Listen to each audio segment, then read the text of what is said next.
शुरू करते हैं अल्लाह के बाबरकत नाम से जो बड़ा मेहरबान और निहायत रहम वाला है। तमाम तारीफ़ें मेरे अल्लाह रब्बुल इज़्ज़त के लिए है। हॉरर स्टोरीज़ उर्दू के मुअज़्ज़िज़ नाज़रीन को मेरी तरफ से अस्सलाम वालेकुम। उम्मीद करती हूँ आप सब लोग खैरियत से होंगे, जहाँ होंगे खुश होंगे। आज आप लोगों के लिए मैं बहुत इंटरेस्टिंग हॉरर स्टोरीज़ लाई हूँ जिन्हें आप लोग बहुत पसंद करेंगे। आज की पहली खौफनाक कहानी अमजद शेयर कर रहे हैं। अमजद कहते हैं, मैं अपनी ज़िंदगी में पेश आने वाली एक हॉरर स्टोरी शेयर करना चाहता हूँ। मैं बेरा का रहने वाला हूँ। आज से 9 साल पहले की बात है। मुझे पेंटिंग का बहुत ज़्यादा शौक़ था, तो इसी शौक़ में मैं पेंटर बन गया। तो एक दफ़ा मुझे एक स्कूल से, एक प्राइवेट स्कूल था, तो वहाँ पर मुझे एक ऑर्डर मिला। उनके कुछ जैसे प्ले रूम होते हैं, वहाँ पर मुझे कुछ पेंटिंग्स बनानी थी दीवारों पर।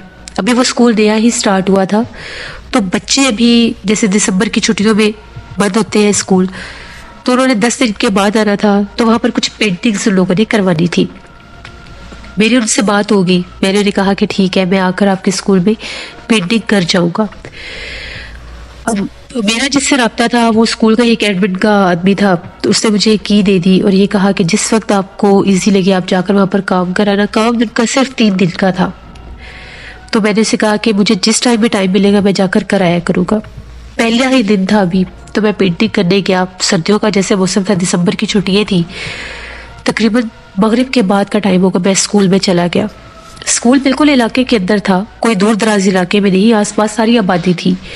किसी दौर में वो एक घर होता था, काफ़ी बड़ा घर था, तो बाद में लोगों ने उसको एक छोटा सा स्कूल बना दिया। वहाँ पर जब मैं गया तो उनका जो प्ले रूम था, मैं वहाँ पर गया, लाइट्स जलाई, मैंने दीवारों के ऊपर मैंने अपना काम शुरू कर दिया। एक दीवार के ऊपर जैसी जैसी पेंटिंग्स उन लोगों ने बनवानी थी, मैंने वो काम शुरू कर दिया। तभी मैं अकेला था। बिल्कुल ऐसा महसूस होने लग गया कि जिस तरह से उस बिल्डिंग में मैं अकेला नहीं हूँ, मेरे अलावा भी जैसे कोई है।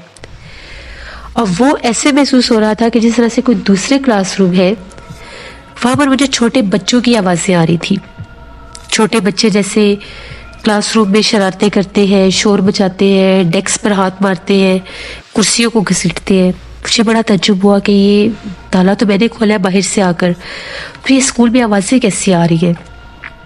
थोड़ी ही देर के बाद मुझे एक औरत की भी आवाज़ आई। जिस तरह से कोई औरत है, ऊंची सी आवाज़ में कुछ बोलती है, लेकिन वो क्या बोल रही है ये क्लियर नहीं था। मैंने इतना ख़ास ध्यान नहीं दिया, मैं अपना काम करने लग गया। मुझे लगा कि आसपास आबादी या घर है, वहाँ से आवाज़ें आ रही होगी। अब जैसे मैं पेंट कर रहा था, तो अब मैं इस तरह से खड़ा था कि जैसे दरवाजे के साथ वाली दीवार को मैं पेंट कर रहा था, वहाँ पर मैं पेंटिंग बना रहा था।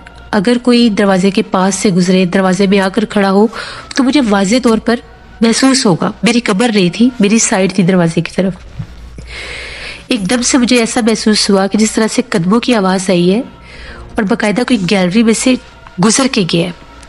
एक बरामदा टाइप था, वो कोई गुजर के गया है। कपड़े भी जैसे कुछ सफ़ेद से कपड़े थे। अब ये मेरा वहम नहीं था। ब्रश मेरे हाथ में था। जैसे मैंने भाग कर देखा, बाहर कोई भी नहीं था। मैंने उस बरामदे की भी लाइट ऑन कर दी और आकर दोबारा से काम करने लगे। हाथ मेरे कांप रहे थे, डर भी लग रहा था। अकेला स्कूल और वहाँ पर मैं काम कर रहा था, कोई चौकीदार कोई भी नहीं था। तभी एकदम से ऐसा महसूस होने लग गया कि जिस तरह से कोई झाड़ू लगा रहा है। बाकायदा फर्श के ऊपर कोई झाड़ू लगा रहा है और झाड़ू लगाता लगाता जैसे कोई आगे आ रहा है। मट्टी भी बाकायदा जैसे उड़ती है मट्टी, वो मट्टी उड़ती भी मुझे नजर आ रही थी। मैंने अंदर से पूछा कि बाहर कौन है। कोई आवाज़ नहीं आई, मुसलसल झाड़ू लगने की आवाज़ आ रही थी। जो ही मैं दरवाजे पर गया तो मैं क्या देखता हूँ, एक औरत थी। उसने जैसे सफ़ेद कलर के कपड़े पहने हुए थे और हाथों में बहुत बड़ी बड़ी चूड़ियाँ पहनी हुई थी, जैसे कोई लोहे की चूड़ियाँ या इस तरह की कोई चूड़ियाँ होती है, स्टील टाइप की। और वो इतनी सख्त सर्दी में सेन के दरमियान झाड़ू लगा रही थी। मट्टी इस तरफ उड़ रही थी और वो झाड़ू सामने लगा रही थी सेन में। मैंने उससे पूछा कि तुम कौन हो और यहाँ पर इतनी रात को झाड़ू क्यों लगा रही हो, तुम कैसे अंदर आई, तुम हो कौन। उसने मेरी बात का जवाब नहीं दिया और जैसे अपना काम करिए, जैसे उसे पता ही नहीं कि मैं यहाँ पर हूँ या नहीं हूँ। मैं बड़ा परेशान, मैं जल्दी से अंदर गया रूम में जहाँ पर मेरा सामान पड़ा था। मैं वहाँ से मोबाइल निकालने गया कि मैं वो एडमिन ऑफिसर को फ़ोन करता हूँ कि ये क्या मजाक है, इधर तो कोई रहता है और वो सामने भी है मेरे। जैसे मैं फ़ोन लेकर आया, मैं फ़ोन करने लगा तो झाड़ू की आवाज़ बंद होगी। मैंने उसको फ़ोन किया, उसको मैंने सारी बात बताई। उसने ये कहा कि ऐसे मुमकिन ही नहीं है, जब चाबियाँ मैंने आपको दी है तो उस बंद स्कूल में कौन हो सकता है। मैंने उसे बताया कि मुझे पहले बच्चों की आवाज़ आई है, मुझे लगा कि शायद आसपास घर है, और फिर बाकायदा मैंने एक औरत को देखा है जो यहाँ पर झाड़ू लगा रही है, और वो झाड़ू अभी भी बाकायदा सेहन में पड़ा हुआ है। उसने कहा कि तुम मुझे सिर्फ 10 मिनट दो, मैं अभी आ रहा हूँ। उसका घर कहीं आसपास ही था। 10 मिनट बाद वो आ गया। मैं स्कूल के बाहर खड़ा था, वो मेरे साथ अंदर स्कूल की बिल्डिंग में आया। आकर हम लोगों ने पूरा स्कूल विजिट किया, हर जगह छान मारी, कहीं कोई बच्चा नहीं था, कहीं कोई औरत नहीं थी। झाड़ू जरूर सेहन में पड़ा था और बाकायदा आधी सफाई भी हुई थी। तभी उसने कहा कि ऊपर वाले हिस्से में भी कुछ क्लासरूम है, उधर चलते हैं। अब वो सीढ़ियों पर आगे आगे था। जैसे मैं उसके पीछे जाने लगा, एकदम से मुझे ऐसा महसूस हुआ कि जैसे उसके आगे कोई चढ़ रहा है। तो मैंने उसे कहा कि तुम्हारे आगे कोई है।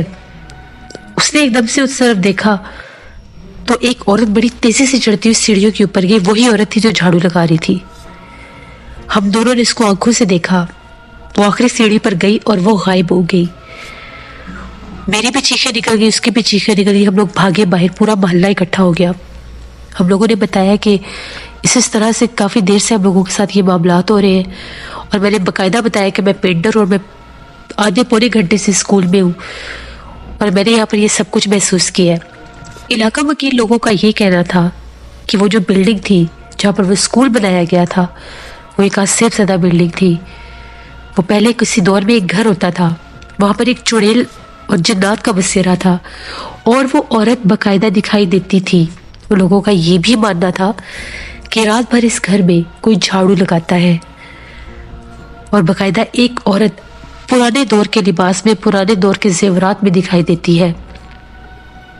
उसका चेहरा भी मोहल्ले के कुछ लोगों ने देख रखा था।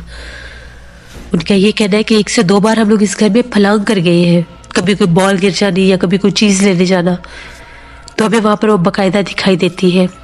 1-2 लड़कों पर उसने हमला भी किया है, लेकिन हम तो डर के मारे इस बिल्डिंग की तरफ आते ही नहीं है। जब हम लोगों ने सुना कि यहाँ पर स्कूल बन रहा है तो हमें लगा कि शायद अब ये जगह आबाद हो जाएगी तो जिन्नात यहाँ से चले जाएंगे। फिर मैं तो वहाँ से वापस आ गया। मैंने उसे कहा कि मैं अकेला यहाँ पर काम नहीं कर सकता।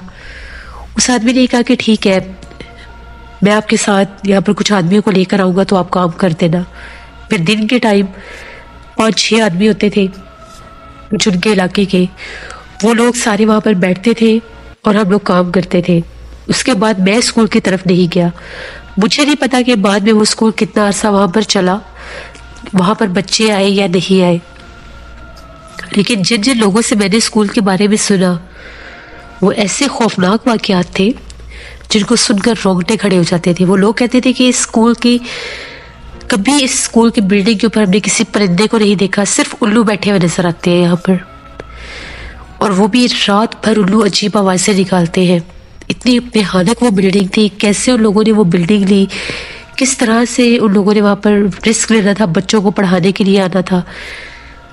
ये वो वालिदैन जिनको पता नहीं था, पता नहीं वो कैसे अपने बच्चों को वहाँ पर भेजते, क्योंकि मैंने अपनी आंखों से देखा, बहुत से लोगों ने अपनी आंखों से उस मखलूक को देखा। तो ये एक ऐसी मेरी कहानी थी जिसको मैं कभी भी फरामोश नहीं कर सकता। मैं आज भी जब इस बारे में सोचता हूँ तो मेरे रोंगटे खड़े हो जाते हैं। बहुत शुक्रिया अमजद आपका। जैसे ये थी आज की एक हॉरर स्टोरी। अपना फीडबैक मुझे ज़रूर दें, आप लोगों को कैसी लगी। आप लोग भी अपनी हॉरर स्टोरीज शेयर कर सकते हैं डिस्क्रिप्शन बॉक्स में दिए गए ईमेल आईडी rashidbeg57@gmail.com पर। इसके अलावा आप लोग मुझे कमेंट बॉक्स में भी स्टोरी शेयर कर सकते हैं। अपना बहुत सा ख्याल रखिएगा, अपनी ढेरों दुआओं में मुझे, मेरी फैमिली, मेरे पूरे पाकिस्तान को याद रखिएगा। सर्दियाँ बहुत ज़्यादा आ रही हैं, अपना भी ख्याल रखें और अपने बुजुर्गों का भी। इंशाल्लाह कल आप लोगों के साथ फिर मुलाकात होगी किसी नई हॉरर स्टोरी में। Thank you for listening my stories. Stay blessed. अल्लाह निगहबान।